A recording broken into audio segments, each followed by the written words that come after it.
శ్రీనివాస్ గారు, అదే ఇంతకుముందు పూర్వంలాగా ఇప్పుడున్న సమస్యల మీద మీరేమైనా ఆందోళనకి శ్రీకారం చుట్టబోతున్నారా?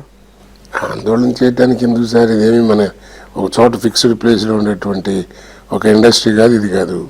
పరిశ్రమ, చలనచిత్ర పరిశ్రమ ఏం జరుగుతున్నాయని ప్రతి వాళ్ళకి తెలుసు అండి. సినిమాలు తీసేవాళ్ళకి తెలుసు, సినిమాల్లో చేసేవాళ్ళకి తెలుసు, చూసేవాళ్ళకి అంతకంటే ఎక్కువ తెలుసు. సో ఇంతకంటే ఇంక ఉద్యమం ఇంకేముంటుందండి? ఓపెన్ గా ప్రతిఘటన లేనప్పుడు కొన్ని కోట్ల మంది చూసేటువంటి ఒక ఛానల్లో బాధ చెప్పుకుంటే ఇంతకంటే ఇంక ఉద్యమం ఉంది. నువ్వు ఉద్యమించాల్సిన అవసరం లేదు. ఎందుకంటే ఉద్యమానికి వెళ్దాం రండి అన్నాం అనుకోండి, పాపం ప్రతివాడికి భయం వస్తుంది. ఎందుకు ఆయన పక్కన వెళ్ళాం అనుకోండి కూడా బాధ్యమో న్యాచురల్ గా ఉంటది కదా. అందువల్ల నేను చెప్తున్నానంటే ఆయన కడుపు బేరం అంటుంటాను. అంటే నేను ఎంత కష్టపడి వచ్చామన్న సంగతి ఇంత వచ్చినా గానీ ఆయనకు మాట్లాడుతున్నారా అనేది మనసులో ఉంటుంది. ఏం లేదు సార్, అందరి నోట్లో నాంతుండేది నా నోట్ నుంచి బయటకు వచ్చింది, అంతకని తేడా లేదు. అందరూ మనసులో ఉన్న అభిప్రాయం ఇదే. దీనికి ఒక పెద్ద ఉద్యమం ఎందుకండి? ఇంకోటి కూడా నండి, వృత్తి కళాకారుల్ని పోషిస్తాం అని ప్రభుత్వాలు అన్ని పార్టీలు అన్ని చెబుతుంటాయి. మరి ఇది కూడా ఒక వృత్తి కళాకారుడే కదా. అవును ఏమండి? అవును. మరి చూడండి ఎంత చేస్తున్నారు. ఒకప్పుడు రికార్డింగ్ డాన్సర్లని ఉండేవారు. మీ చంద్రాలు మీరు కూడా చూస్తుంటారు. రామారావు లాగా, నాగేశ్వర లాగా, కృష్ణ గారి లాగా, శోభన్ బాబు గారి లాగా చేసేవారు. కొంచెం అంత దూరం నుంచి చూస్తే కరెక్ట్ గా ఉంచినంత కరెక్ట్ ఉండేది. అవును. వాచికలు లేకపోయినా డాన్సులు కరెక్ట్ గా పెట్టి రికార్డింగ్ డాన్స్ పెట్టారు. కొంతకాలం వచ్చిన తర్వాత ఏం చేశారంటే వీళ్ళు డాన్సింగ్ చేసి వీధికి అటు చేసి మన కొంచెం కించపరిచే పద్ధతిలో ఉంది, మన చీప్గా ఉంటుంది కాబట్టి అది మాకు కట్ చేయడానికి లేదని అడిగితే బ్యాన్ చేశారు. రికార్డింగ్ డాన్సులు బ్యాన్ చేశారు. ఇప్పుడు టీవీ ప్రోగ్రామ్ లో చూడండి, 10-12 ఏళ్ల పిల్లలతో కూడా వ్యాంపులు పడినటువంటి పాటలు డ్రెస్సులు వేయించి వాళ్ళు పాడిస్తున్నారండి. ఇప్పుడు రామారావు, నాగేశ్వర లాగా అందరూ ఇమిటేట్ చేస్తున్నారు. మా సినిమా వాళ్ళు చాలా మంది వెళ్ళి తప్పట్లు కొట్టి ఆ ప్రోగ్రామ్ జడ్జిలు అందరూ వాళ్ళే చేస్తారు. అవును. మరి తెలియజేస్తున్నారా? తెలుసు కదా, డబ్బులు వస్తాయి. సరే ఏదైనా కానివ్వండి, గ్లామర్ కోసం లేకపోతే 10 మందికి తెలియాలి నేను ఇంకా బాగున్నానని, దేనికైనా కానీ బతుకున్నానని కానీ, నేను ఎక్స్పోజర్ నేను తెలియాలి 10 మందికి కానీ వస్తుందండి. కాబట్టి ఇది తెలియదేం కాదు గురుగారు. మరి వాళ్ళని కూడా పోషించాలి కదా. మంది కూడా ఇది ఒక వృత్తే కదా. అవును. మరి కళాకారుల కోసమే కదా, ఇది ఒక వృత్తి అనుకోబట్టే కదా మరి ఇన్ని గవర్నమెంట్ ఇంత హెల్ప్ చేసింది మనకి. అదే గవర్నమెంట్ చేసిందని పక్కన పెట్టేయండి. దేన్నైనా వాళ్ళు మిస్యూజ్ చేసుకోవడం తప్పు కదా. మన సొమ్ము సార్ ఇదే, కరెక్ట్. ప్రజలది మంది అది కదండి. అది మనసులో పెట్టుకోవాలండి. దానికి ఇక చిలవల పొలవలుగా మాట్లాడటం ఇదండి. నా రిక్వెస్ట్ ఒకటే సార్, ఏమీ లేదు, చక్కగా పని చేసుకుని 10 మందికి పని ఇవ్వండి. ఇది ఇక్కడ పని ఇస్తాము, పని చేయించడానికి మన రాష్ట్రంలోనే మనం చిత్ర పరిశ్రమని డెవలప్ చేస్తామని మీరు అని దాన్ని వాగ్దానం నిలబెట్టుకోమని కోరుతున్నాను, అంతకంటే. ఓకే. కానీ ఇక్కడ ఇంకొకటి ఉంది కాంట్రడిక్షన్ మీ విషయంలో. అవతల వాళ్ళు అనేది ఏంటంటే ఈయన మాత్రం వేరే భాష సినిమాలో నటించవచ్చు కానీ వేరే భాష వాళ్ళు ఇక్కడ నటించకూడదా అని. రైట్. దానికి నిజమేనండి. 2 అడుగుతారు. నేను వెళ్ళి చేయటం మానేస్తాను, మీరు పెట్టుకోవడం మానేస్తారా? ఓకే, మానేయండి. అంతకంటే నాకు కావాల్సిందే ఉంది. 2, ఎవడో అక్కడ 150-200 సినిమాలు తీస్తుంటే, తమిళనాడు, కన్నడ లేదా హిందీ తీస్తుంటే ఎన్నిసారి ఎన్నో 1-2 సినిమాలు నన్ను పిలుస్తున్నారు.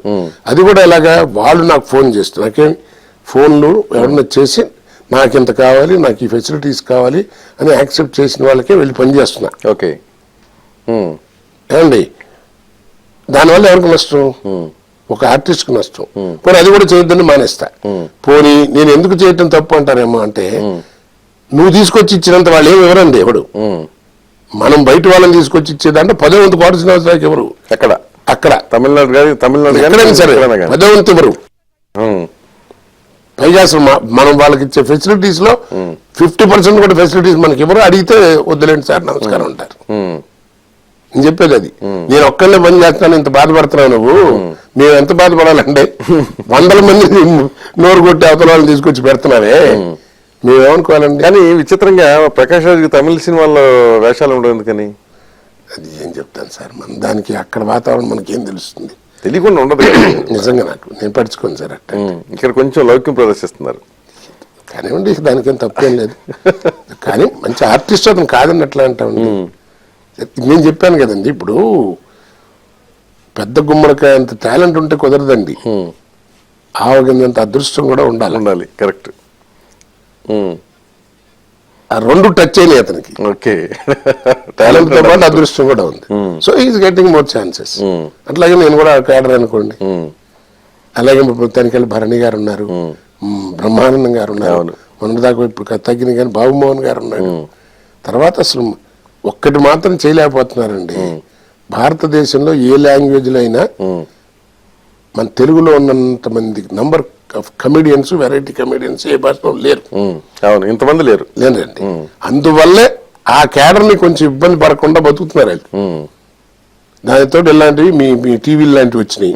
ఈ టీవీలు కసి ప్రోగ్రామ్స్ అవి ఇవి సీరియల్స్ అవి ఉండటంతో ఒక రకంగా కొంచెం ఇబ్బంది లేకుండా ఉంది కొద్దిగా అండి. అది కూడా కొంత పర్సెంట్ ఎవరికి అదే లేకపోతే ఏమైపోతాను. నేను అడిగేది అంతకంటే ఏం లేదు సార్.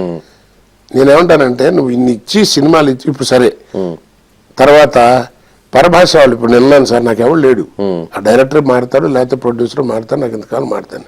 ఇప్పుడు అట్లా కాదండి, మేనేజర్లని ఇక్కడ కొంతమంది ఉంటారు, వాళ్ళకి వీళ్ళందరూ ఈ పరభాష వాళ్ళందరినీ చూస్తుంటారండి.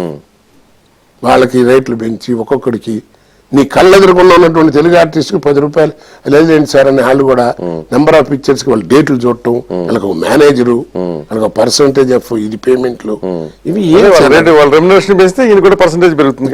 ఏ పెంచుతారు ఒక రకంగా వాళ్ళు కావాలనుకున్న ఏదైనా. కానీ నేనేమంటానంటే నువ్వు చెయ్యొద్దని నేను అంటలేదండి, చెయ్యొద్దని నేను అంటలా, అవతల పట్టుకొట్టద్దు అది నేను చెప్పాను. ఇవ్వండి లెట్లు ఇందా నేను చెప్పాను. అదే ఇక్కడ వాళ్ళకి అవకాశాలు కల్పిస్తూ వేరే వాళ్ళకు కూడా ఇవ్వండి, అవసరమైతే ఇవ్వండి. అదే ఇప్పుడు సినిమా చూస్తే మీకు అనిపించదు సార్, అవును ఈ వ్యాసాలు ఎందుకు అందరిని పెట్టారని కదండి. అందరూ నాన్ తెలుగుస్తుంటారు హీరోయిన్లు, అంతే ఒక హీరోలు మాత్రమే ఇంకా మిగిలారు. కాకపోతే హీరోయిన్లకి ఛాన్స్ వద్దనుకుంటున్నానంటే, ఎందుకంటే మన తెలుగు ఆడపడుచుల్ని వాళ్ళలాగా ఎక్స్పోజ్ చేసి అగౌరవపరిచినందుకు తెలుగు ఇండస్ట్రీకి, నిర్మాతలకి, దర్శకులకి దండం పెడుతున్నారా గొడ్లెప్పనందుకు అనుకోండి. ఎక్స్పోజర్ అంటే అదే. సో హీరోలు మాత్రం ఇంకా తెలుగు వాళ్ళే ఉన్నారు.